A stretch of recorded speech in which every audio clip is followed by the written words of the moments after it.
నువ్వు హోంమంత్రిగా ఉండంగా మరి మీ కింద పనిచేసే పోలీసులు ఇంతవరకు కూడా ఒక ఎస్సీ వర్గానికి చెందిన మహిళ ఇంత దుర్మార్గమైన పరిస్థితుల్లో చనిపోతే కనీసం మీ పోలీసులు ఇంటికి కూడా వచ్చి సైరూర్ నగర్ పోలీసులు గాని ఎవరు కూడా ఇంటికి వచ్చి వీళ్ళ స్టేట్మెంట్ రికార్డ్ చేయలేదు. వీళ్ళనే అక్కడికి రమ్మంటున్నారంటే మీరు అర్థం చేసుకోండి ఎంత ఘోరమైన పరిస్థితి తెలంగాణలో ఉన్నది. ఇవాళ ప్రజలందరూ అడుగుతున్నారు. ఒక 4-5 సంవత్సరాల క్రితం దిశ అనే ఒక అగ్రవర్ణాలకు చెందిన ఒక మహిళ చనిపోతే ఆనాడు పోలీసులు ఎన్కౌంటర్లు చేశారు.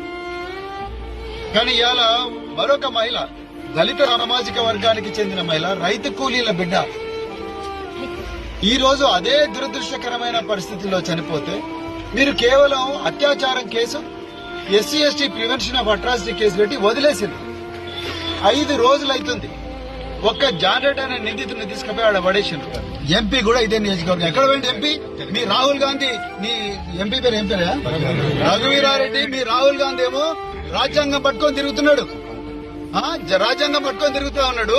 మీ ముఖ్యమంత్రి ఏమో జపాన్ పర్యటనలో ఉన్నాడు. ఇవాళ చూస్తేనేమో ఇక్కడ పేదోళ్ళందరూ చస్తా ఉన్నారు. ఎక్కడ పోయింది మీ జీవించే హక్కు? ఎక్కడ పోయింది ఆర్టికల్ 14? ఎక్కడ పోయింది ఆర్టికల్ 21? సిగ్గుండాలి రాహుల్ గాంధీ నీకు కూడా.